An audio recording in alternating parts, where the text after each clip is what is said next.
Assalamualaikum warahmatullahi wabarakatuh. Selamat malam pemirsa, redaksi Aceh TV kembali hadir menjumpai Anda dengan beragam informasi aktual dan merakyat dari Tanah Rencong. Untuk edisi lembaran kerja hari ini Kamis 10 September 2020 bersama saya Jufrizal, inilah laporan selengkapnya.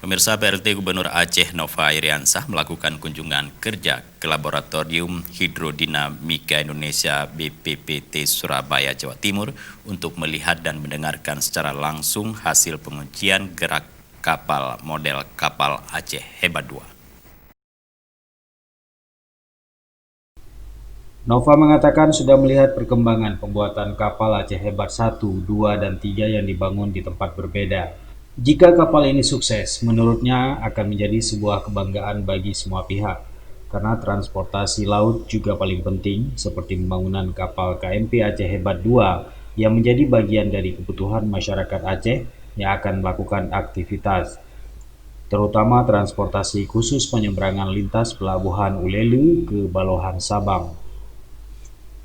Nova mengatakan pembuatan kapal Aceh Hebat 2 harus mampu meminimalisir kegagalan. Untuk itu dirinya berharap kapal tersebut bisa selesai sesuai dengan kontrak yang telah ditetapkan, yakni pada akhir Desember 2020, sehingga pada Desember itu juga sudah bisa berlayar ke Aceh.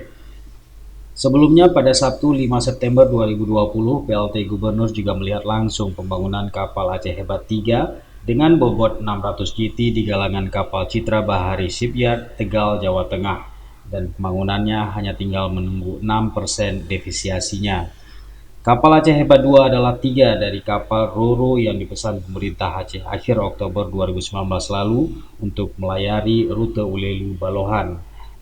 Dua kapal lainnya adalah KMP Aceh Hebat 1 yang masih dalam fase pembangunan di Karimun, Kepulauan Riau, dan KMP Aceh Hebat 3 dibangun di Galangan Tegal. KMP Aceh Hebat merupakan perwujudan dari program peningkatan konektivitas wilayah di bawah Dinas Perhubungan Aceh.